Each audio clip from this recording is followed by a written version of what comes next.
Pay scale নিয়ে একটার পর একটা নিউজ চলে আসতেছে। আজকের ভিডিওতে আমরা নবম পে স্কেল নিয়ে নতুন একটা আপডেট আপনাদেরকে জানানোর চেষ্টা করব। পে স্কেলের ফাঁস হওয়ার সুপারিশ নিয়ে যা বলেছেন কমিশন, এই বিষয়ে আপনাদেরকে একটু ধারণা দেওয়ার চেষ্টা করব। আসসালামু আলাইকুম রহমতুল্লাহ, বিডি জব অ্যান্ড সলিউশনের নতুন একটা ভিডিওতে আপনাদের সবাইকে স্বাগতম। আশা করি সবাই ভালো আছেন, সুস্থ আছেন। তো ভিউয়ার্স, আজকের ভিডিওতে আমরা পে স্কেল নিয়ে আপনাদের সাথে কিছু আলোচনা করব। তো কথা না বাড়িয়ে চলুন আমরা মূল ভিডিওতে ফিরে যাই। মূল ভিডিওতে যাওয়ার আগে সবাইকে একটা রিকোয়েস্ট থাকবে যে যারা আমাকে প্রথমবার দেখছেন তারা অবশ্যই চ্যানেলটি সাবস্ক্রাইব করে পাশে থাকা বেল আইকনটি প্রেস করে রাখবেন, যাতে করে পরবর্তী নতুন আপডেট সবার আগে পেয়ে যান। তো আমাদের চ্যানেল থেকে আপনার নিত্য নতুন চাকরির আপডেট এবং চাকরি সংক্রান্ত যাবতীয় তথ্য আমাদের এখান থেকে পাবেন। তো সেই ভিডিওগুলো পেতে হলে অবশ্যই চ্যানেলটি সাবস্ক্রাইব করে পাশে থাকা বেল আইকনটি প্রেস করে রাখবেন। তো চলুন শুরু করা যাক। আজকের ভিডিওতে মূলত আমরা জাতীয় বেতন কমিশন অর্থাৎ পে স্কেল নিয়ে আলোচনা করব। তো পে স্কেল নিয়ে নিত্য নতুন নানান আপডেট আসতেছে, একটার পর একটা নতুন তথ্য তারা প্রদান করতেছেন। তো চলুন আমরা একটু দেখে নিই কি নতুন তথ্য আমরা কালেক্ট করতে পেরেছি।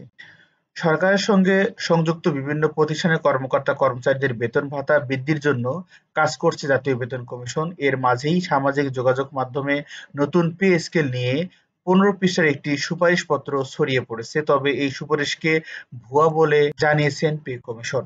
তো ভিউয়ার্স, জাতীয় পে কমিশন তারা কিন্তু সামাজিক যোগাযোগ মাধ্যমে যে ১৫ পৃষ্ঠার একটি সুপারিশপত্র পাবলিশ হয়েছে বা ভাইরাল হয়েছে, সেটি কিন্তু ভুয়া হিসাবে আখ্যায়িত করেছেন। তো চলুন পরবর্তীতে দেখি কি বলে তারা। ছড়িয়ে পড়া সুপারিশে চাকরিজীবীদের বেতন গ্রেড ২০টি রাখা হয়েছে। ফেসবুকে ব্যাপকভাবে শেয়ার হওয়া এই নথিতে বিভিন্ন গ্রেডের বেতন বৃদ্ধি, ইনক্রিমেন্ট, কাঠামো ও ভাতা সংশোধনের যে তথ্য দেওয়া হয়েছে তা কমিশনের অনুমোদিত কোনো নথি নয় বলে জানিয়েছেন কমিশন। তো ফেসবুকে যে ব্যাপকভাবে শেয়ার করা হয়েছে যে নথিপত্রটি ১৫ পৃষ্ঠার, সেটি যে ইনক্রিমেন্ট, তারপর বেতন বৃদ্ধি, বিভিন্ন আনুষঙ্গিক নিয়ে যে কথা বলা হয়েছে, সেগুলো ভিত্তিহীন এবং তাদের নথিপত্রের এরকম কোনো কথা নেই বলে জানিয়েছেন কমিশন। কমিশন জানিয়েছে বেতন স্কেলের খসড়া সুপারিশও এখনো চূড়ান্ত হয়নি, কোথাও কোনো সিদ্ধান্ত চূড়ান্ত হয়নি, আবার কোনো নথি প্রকাশ বা ফাঁস করাও হয়নি। তো যেটি ফেসবুকে আমরা দেখতে পাচ্ছিলাম, সামাজিক যোগাযোগ মাধ্যমেও যেটি আমরা দেখতে পাচ্ছিলাম, আসলে সেটি সঠিক নয়। তারা বলেছেন এটি একটি ভুয়া, কেননা তারা এখনো খসড়া চূড়ান্ত করেনি, তারপর সিদ্ধান্ত চূড়ান্ত হয়নি এবং নথি প্রকাশও হয়নি। সুতরাং এটি তারা ভুয়া হিসেবে আখ্যায়িত করেছেন। ফেসবুকে প্রচারিত নথিতে কমিশনের নাম, লোগো ব্যবহার করে বিভিন্ন গ্রেড বেতন বাড়ানোর বিভ্রান্তকর তথ্য প্রচার করা হচ্ছে। এসব তথ্য সম্পূর্ণ মিথ্যা এবং সাধারণ সরকারি চাকরিজীবীদের বিভ্রান্ত করার উদ্দেশ্যে ছড়িয়ে দেওয়া হয়েছে। এ বিষয়ে কমিশনের সদস্য ডক্টর মোহাম্মদ আলী খান দেশের বেসরকারি একটি গণমাধ্যমে বলেন যে ১৫ পৃষ্ঠার সুপারিশ সামাজিক যোগাযোগ মাধ্যমে ঘুরছে সেটি কমিশনের তৈরি নয়। এমন কোনো নথি আমাদের কাছে নেই, এটি ভুয়া এবং বিভ্রান্তিকর। তিনি আরো বলেন, কমিশনের দ্রুত সময়ের মধ্যে রিপোর্ট তৈরির কাজ করছে। আমাদের গুরুত্বপূর্ণ স্টেক হোল্ডারের মতামত নেওয়া বাকি আছে।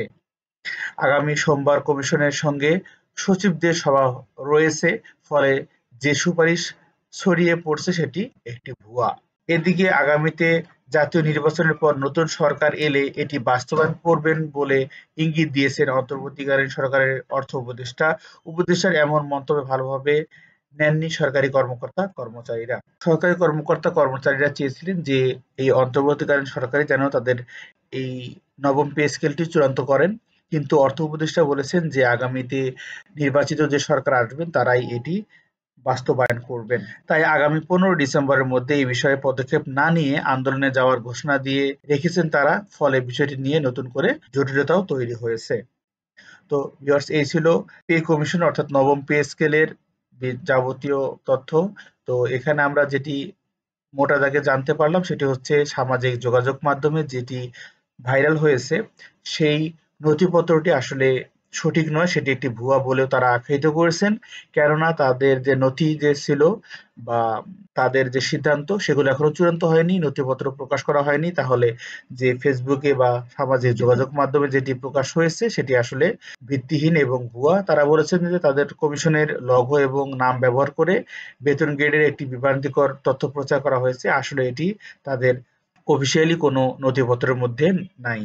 তো আরো তারা বলেন কমিশনের দ্রুত সময়ের মধ্যে রিপোর্ট তৈরির কাজ করবে এবং তাদের একটি গুরুত্বপূর্ণ স্টেক হোল্ডারের মতামত এখনো নেওয়া বাকি রয়েছে। তার মতামত পেলেই মূলত এই বিষয়ে আরো ভালোভাবে তারা এগিয়ে যেতে পারবেন এবং আগামী নির্বাচন হওয়ার পরে নতুন সরকার যে আসবেন তারাই মূলত এই নবম পে স্কেল বাস্তবায়ন করবেন বলে অর্থ উপদেষ্টা বলেছেন, এবং এই বিষয়টি ভালোভাবে নেননি সরকারি কর্মকর্তা কর্মচারীরা, এবং তার ফলশ্রুতিতে আগামী 15 ডিসেম্বরের মধ্যে এই বিষয়ে পদক্ষেপ না নিলে আন্দোলনের যাওয়ার ঘোষণা দিয়েছেন তারা। এই ফলে আরো বিষয়টি জটিল সৃষ্টি ফলে ফলে বিষয়টি আরো জটিলতা সৃষ্টি হয়েছে।